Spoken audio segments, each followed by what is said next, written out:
had a child who was 7 years old at the time, who was taking extra meal to feed some of his classmates. Wow. And I probed him and I said, "What are you doing?" And he told me why he was doing it, and I couldn't believe it. Taz Khan is a visionary social entrepreneur, chef and community advocate who went from studying French cuisine at Le Cordon Bleu to feeding entire communities in need. Honored with an MBE by Queen Elizabeth II and recognized by royalty, celebrities, and government leaders alike, Taz has redefined what it means to serve. As the founder of London's Community Kitchen and a fierce advocate for food equity, he's on a mission to solve one of the most pressing issues of our time: global food insecurity.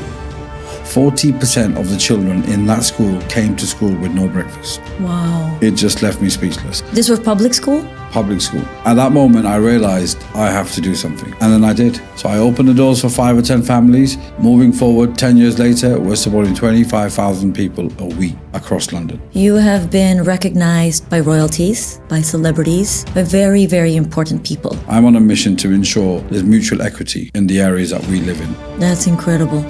I'm going to give you a very easy quick win. Get some people you don't know, invite them all, and break bread together. Hi, Taz. Welcome to the Be That Life podcast. It's such a pleasure to have you here because you are such a fascinating human being, and everything that you have literally accomplished is stuff that I'm super and deeply passionate about. I'd love to start from the beginning though, and just get my listeners to understand who is Taz Khan. And I want to start from you moving away from culinary arts to focus on social entrepreneurship. And what was the pivotal moment for you that you decided you wanted to focus on food security and sustainability? Cool. Listen, wonderful to be here. Always a pleasure to be in your company. So my journey and my connection with food stemmed from a very young age. I've always been fond of my mum cooking at home. I've always surrounded by her from a South Asian family. Food is a very important part of that family unit. And I carried some of these values with me as I developed my career in the culinary world. I worked in different types of restaurants, fine dining, traveled the world, Dubai, South Africa, whatever. So I was always connected with food. And I saw how food is the medium, how it connects communities, people and families together. Of course. You know, from the farmers to the consumers, it's that bridge, and it bridges everyone together. So that's, I understood the value of food in different areas and different aspects of our lives. So I was away for 15 years from London. I returned back to a very changed community in North London, and I found a new buzzword called food insecurity. And this is 12, 13 years ago when it was very, very new and nobody really knew what that word was. I was surrounded by new economical migrants into the country, and people were basically finding themselves in some financial hardships. Me being a chef from a culinary background, I saw another challenge at the same time in this country of surplus food.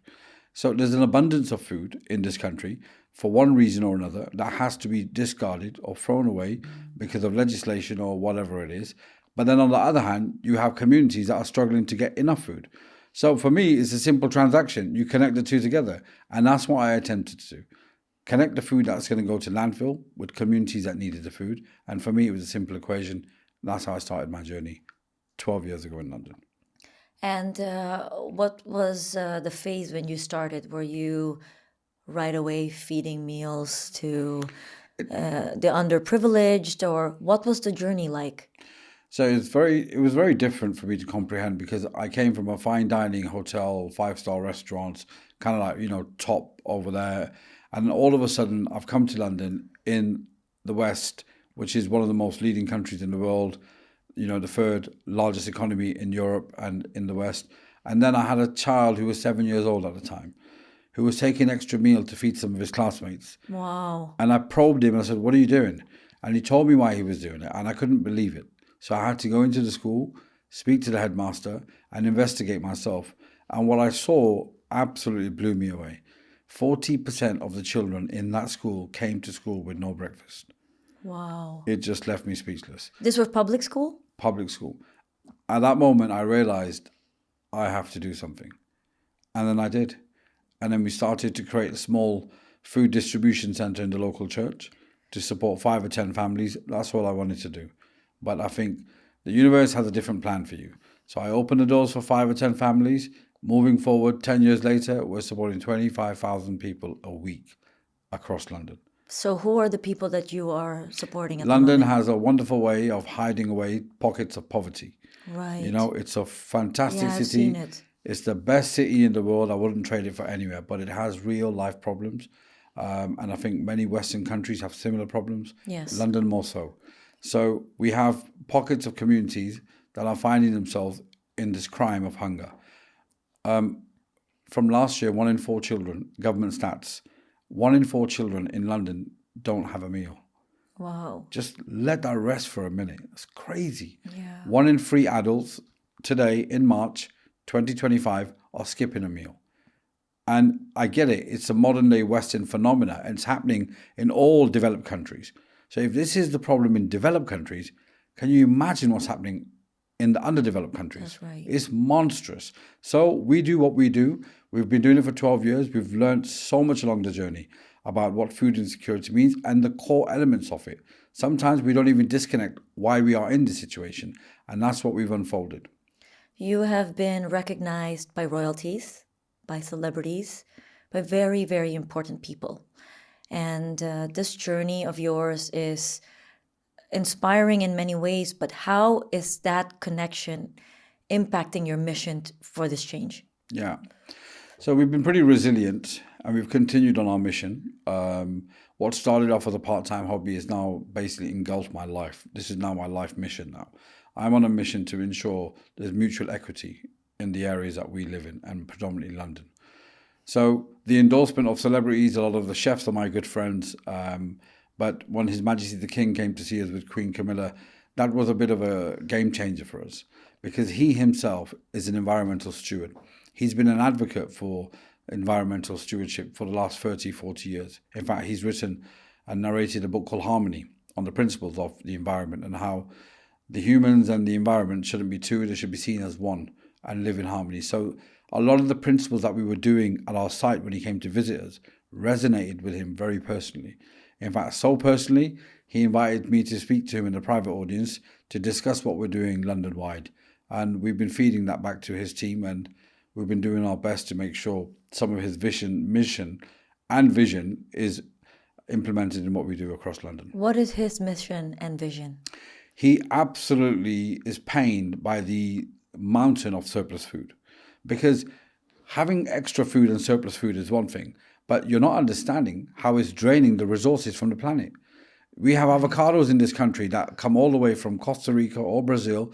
They get shipped in over here by all the miles, polluting the oceans, and then only to end up in landfill because it's an excess order. Right. Now, the water, the minerals, the farmers, the communities that have put this together and taken from the earth just for it to go to landfill. Do you see what I mean? Right. So you should take what you need, and by that you need to understand where your food comes from. So our mission now is to create a food secure environment or a food secure awareness campaign for Londoners, so we can teach people about the soil, seasonality, and where their food comes from. You know what I love about the Western world, and even in just generally Europe, is that you really have understood recycling. It's embedded in your culture. From a very young age, you see the different bins for recycling, and developing countries don't have this system. And I grew up in a country that didn't really have that culture. So we pretty much threw all waste in the same bin, which means we're not really recycling. And how is that impacting our planet? How is that impacting us as individuals when we're not really educated? We don't know. We grow up not knowing. We don't educate our children either, right? And sure, there are a lot of, awareness and conversation now about the importance of sustainability, but how can you change a system that's already been ingrained and live a certain way? It will take years to be able to change the mindset or an environment of people that live so differently. For example, like I own a meal plan delivery company in Dubai, and the meal plan company I focus on is also sustainability. Even on our packaging, we state how to dispose of this so that it's going to be recycled instead of it just going to the landfills and completely harming our environment. From your standpoint, me coming to urban farmers recently and experiencing what you had there was Number one, very inspirational, mind-blowing, beautiful, the fact that someone has created something like that in the middle of the London city.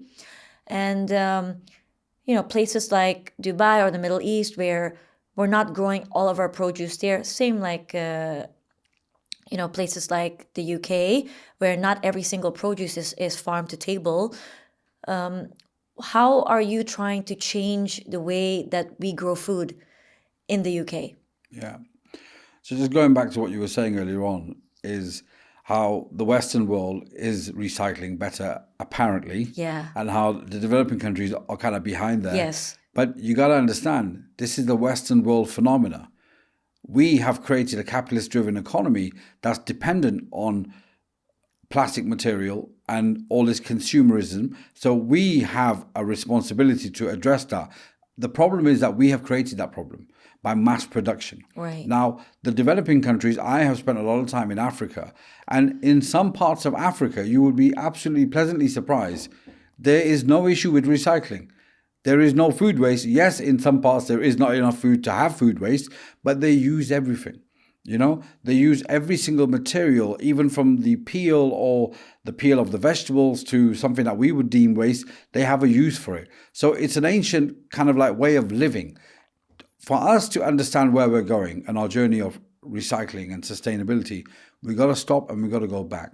We got to go back to go forward. So we have to go to the principles that we've forgotten 100 and 150 years ago. And the same with urban agriculture. Agriculture and urban agriculture is this whole new phenomena that people are doing regenerative agriculture. All it is we're going back to how we used to farm. There's no like big magician's box of like how we're going to change the world. It's about being attentive to the soil and the needs of your environment. So we have 4 seasons. And in the 4 seasons, you have 4 different types of crops. And that's what we need to go back to. Right. Understanding what crops are available with what season. Now, going back to your health, whatever you eat in seasonality is going to have a better impact on your health. It's like the classical case of bees and honey. So the bees and honey that is produced in your local area, that's the honey that's good for you. Because that honey understands the pollutants in that local environment. But yet we're importing honey from New Zealand, which is Manuka honey. We're paying $150 for it, but knowing that it's not going to have a benefit on our health. So there's a lot of education and there's a lot of unlearning, if you like. So we need to basically go back to basics and understand that we kind of don't understand. That's what we need to understand. I believe that education is always first, implementation is second. And the problem with what's happening in the world today is that there's an overflux of overwhelming information, right? Everywhere. And with that being said, people don't understand what to believe anymore. I, for a fact, don't hear a lot of people talk about food insecurity. It isn't even something that is mentioned. Although I also live in a country where there is a lot of food waste, and we see it during Ramadan period and periods where like it's constantly like buffets every weekend, and what's happening in all that food, right? You see it and you think about it, and it's a topic that's worth speaking about because people need to understand. I mean, they question it, but they don't know any better. And the fact that you yourself, Prince Charles, you're trying to lead a completely different movement on how we need to care about food insecurity, I think is super beneficial, not just for places like the UK, but for places where I live in. Because then we understand that every single food that you decide to waste in your household has a very negative impact on our environment. Now, at Urban Farmers, you also produce your own cutlery,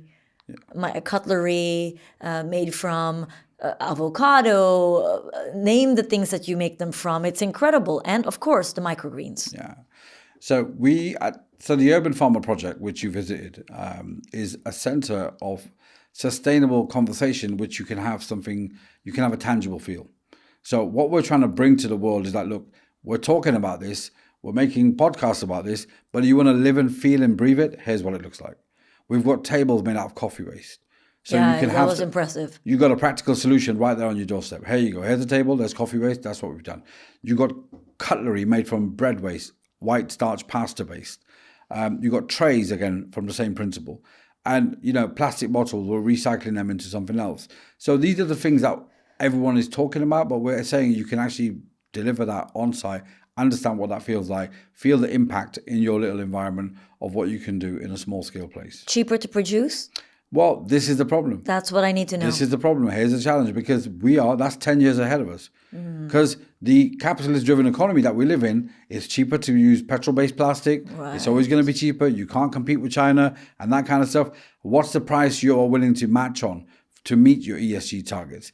And now it's education to the masses. If we start to educate the masses and the people that bring policy and change, then we can start bringing the value of these products down to make it an affordable product for people to use on a day-to-day basis.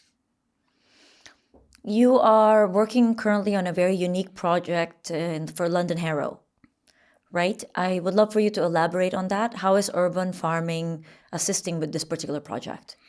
So what we're doing, we've got about 10 different sites across London. We're making a grassroots movement here. We've got an army of people that are just absolutely fed up with the way things are. People don't have access to good green spaces. They don't have access to the knowledge to grow food.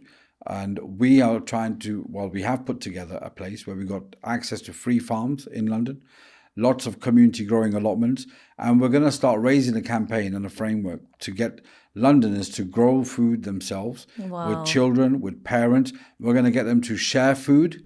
If you're growing carrots, I'm growing potatoes, let's talk, let's share some food. That's and that kind of incredible. vibe. So we're doing this movement all over London. It's a real ambitious project, but we've got the Mayor of London's team involved, we've got local authorities involved, and we've got blessings from some of our celebs and hopefully endorsement from His Majesty. And that's what we're looking to do now, to create a food secure London. It may take 10 years, it may take 15 years, but we've got to start somewhere. Are you implementing a lot of your current education in schools as well?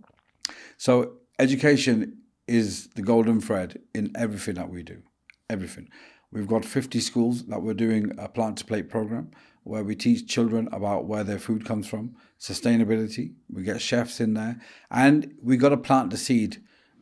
No pun intended, but we got to plant the seed in the children when they're young, so they foster and nurture themselves with the growth of understanding seasonality, where their food comes from. Health inequality in the Western world, in the US and in UK, is absolutely unbelievable. 47% of children in London are leaving primary school to secondary school obese. Yeah, I believe that we have that everywhere globally. That's almost 50%. That's In right. fact, it's going to pass 50% in the next year or two. Now, when you start secondary school as a child, you're more independent. You don't need mum and dad's permission. You can eat what you want. Already, you're at a downward spiral with your health. So when you're going to be a little adult at the age of 17, 18, going out there, your health inequalities would have been factored into your health. Right. You will be at a detriment to your health. And maybe, again, going back to, one of your previous guests, Dr. Asim, talking about that, it's all going to have that link. It's a time bomb waiting to explode. And we are right behind the US. Right. In your book, The Boy Who Fed London, you spoke about the power of community. Yeah. And I believe and I advocate for that. And I shout it to the rooftops because without community, we're nothing. But a lot of people struggle to find community, struggle to find connection, struggle to be part of something that matters. Although they crave it and they're desperate for it, what is your one key takeaway that you would love my listener to know right now on how to be a part of a community? I'm going to give you a very easy, quick win. Get some people you don't know, invite them all, and break bread together. Beautiful. Because we all love food, right? Job done.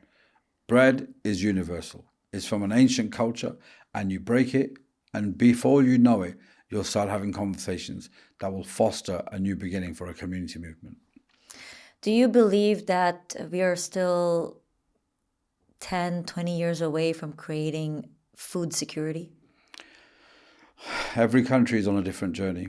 You have to understand food insecurity is constantly challenged and increased by A, the climate and the change in the climate that we see, and B, wars, famine, and all sorts of things that are man-created.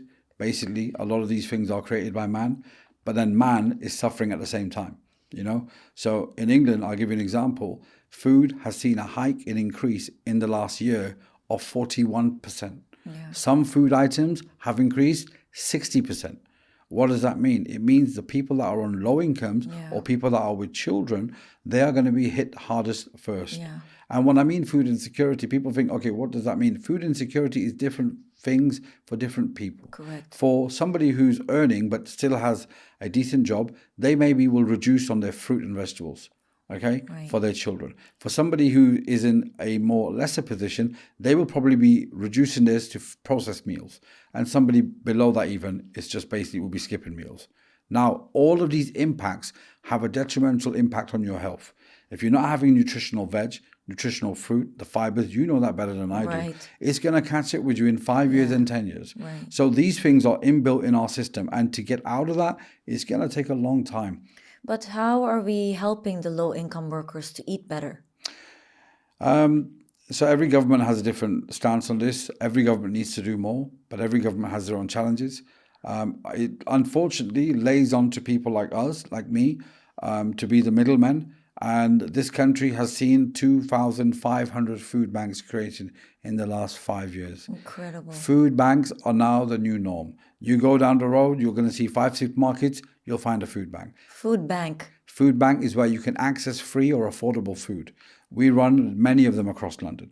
That has become the new norm of the Western civilization. We run the largest single food distribution project in the Western world. Wow. In Wembley. Well done. Ealing Road. It's behind the National Stadium, the football stadium. If you ever go to Wembley Saturday morning, go and have a look. And unfortunately, I'm not proud of this. And I am ashamed that it's happening in our country. 1,500 people are queuing in a 5-kilometer queue.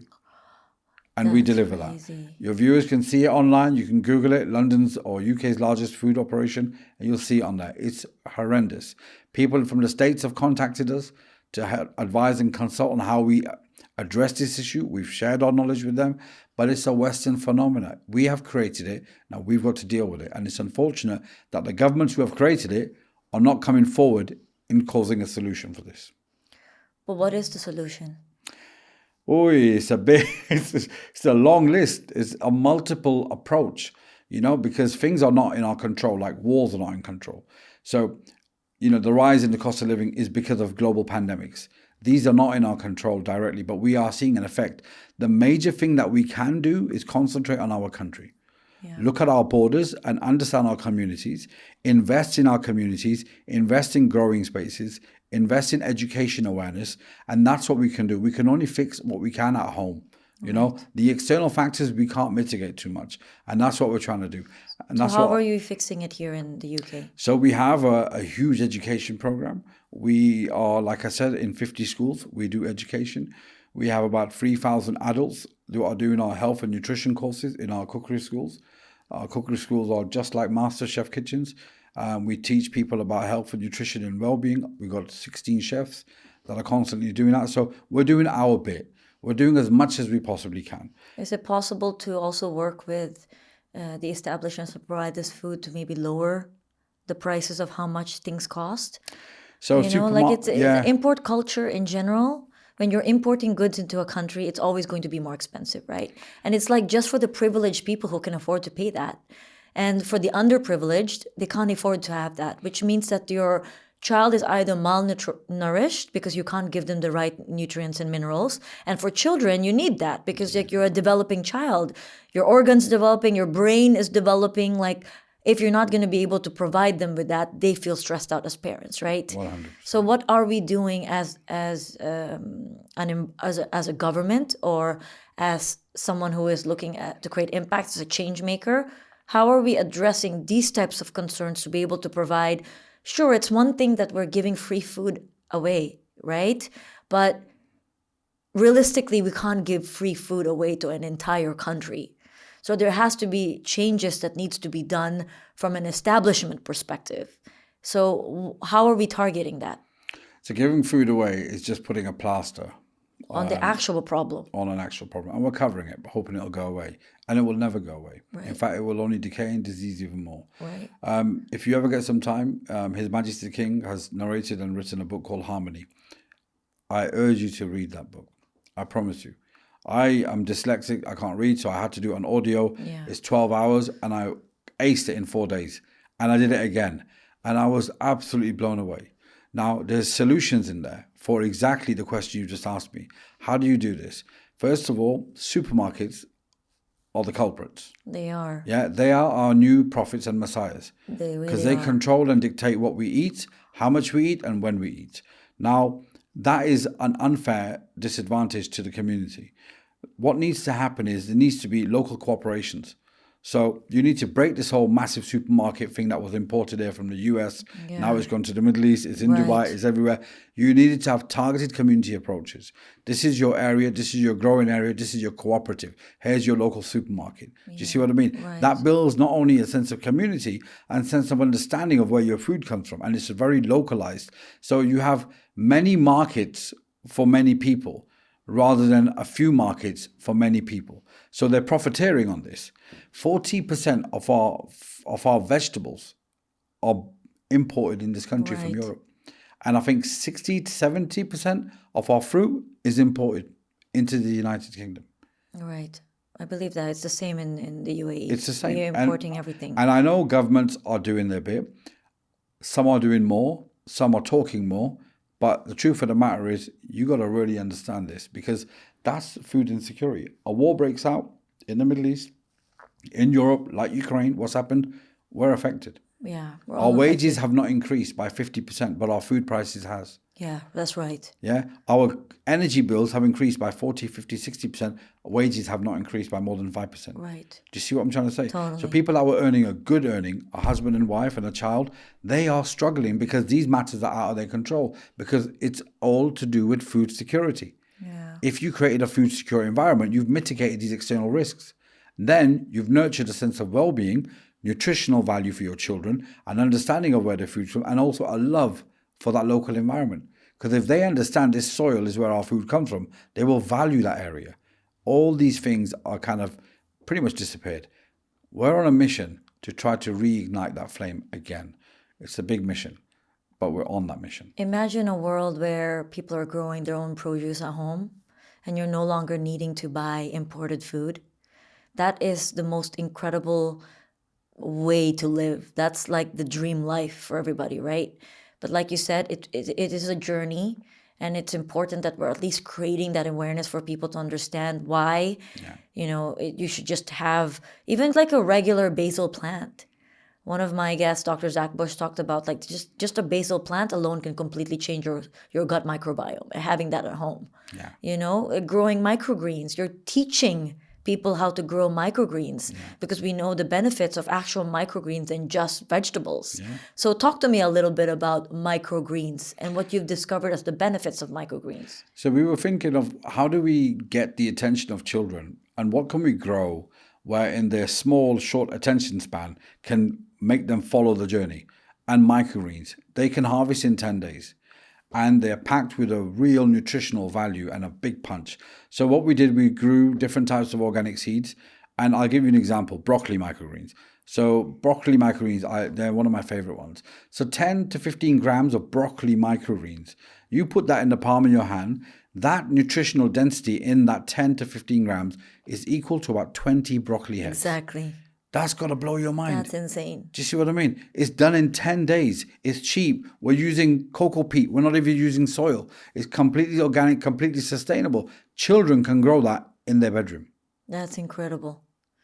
It's That is just incredible. sharing that little bit of knowledge and know-how, and now you've empowered a family to develop a nutritional value which is really affordable in their own home and that their control. That's a small sample or an example of how to create a food secure environment. Exactly. Do you see what I mean? Exactly. So that's what we tried to do, and that is a quick win for everyone. And to be fair, they're damn delicious.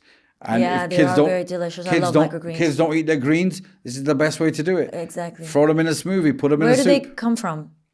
The microgreens. Yeah, It's the seeds. These are all organic seeds. Where are the seeds coming from? Sorry. Seeds are from this country. So you We've got produce the seeds So here? we don't produce them, but our partner firm produces them. They're Produces them organic here? certified seeds. Amazing. We have them packed. They're all vetted. They're all good. And they're the only ones we use. Are you distributing them globally? So if anyone wants to go online and like buy your microgreens, can they buy it? So they can buy microgreens online, microgreens seeds online. Mm-hmm. They're pretty much readily available everywhere. But we ourselves are not doing it. But watch this space. Is there kind of tips on which type you buy, or is there something to look out for? There's a lot of chemicals and preservatives and things that people are putting in a lot of the things that we're buying in packets these days. Some of them are counterfeit. A lot of them have things that they're claiming on the labels that are actually like not there. Nutritionally, we're depleted as a global world, and yeah, it's tough to know what's right and what's wrong. So you have vetted your own stuff, but how do people know what to get? So we're fortunate in the UK. The standards are very rigorous here, and you cannot get certified organic standard stamp of approval. It goes through a very, very strong process, and I know some of the people that are involved in that process making, and it's very rigorous. So if there's an authenticated certified organic seal or stamp that you have on a product from the UK, it's pretty good to go, so you don't need to worry about that. And as for our microgreens, they're completely organic. We use filtered water, cocoa peat, the seeds, that's it. What's the future for urban farmers? What's the goal? So our urban farmer movement, the future is to make sure London becomes one big farm. That's what we want to do. We want to grow food on roofs. We want to grow food in dungeons. We want to grow food in old, disused railway stations. We're going to grow mushrooms in there. We're going to go crazy. We're going to grow food everywhere. And we're going to eat the food. We're going to share the food. And we're going to share it with all the restaurants. So all the restaurants will be growing food that's come from within that 1 mile radius of where they operate. It just becomes like a huge farm. It's a big London farm. becomes a big farm. London is that big city And farm. I hope it becomes the catalyst for every country becoming a larger 100%. farm. And then that's when you that's when you make real impact. You create a movement that is free from disease because we're no longer spraying our food with herbicides and pesticides. We're free from heavy metal toxicity. We're then in an environment where we're educated on what nutrition is meant to be like, and we become our own doctors. 100%. Right? That's the ideal world. My final question to you is, what does Be That Life mean to you? When I created Be That Life, and I like to ask this question on every guest, is I wanted to create impact where people were free from disease. And I wanted to live in a world where my son was not chronically ill, he didn't have allergies, he had no gut-related issues. And I wanted to create a life where people understood what it's like to be happy. And happiness is not just about, the food that we eat. Happiness is about the things that we're consuming daily. Mental health disorders are massive globally.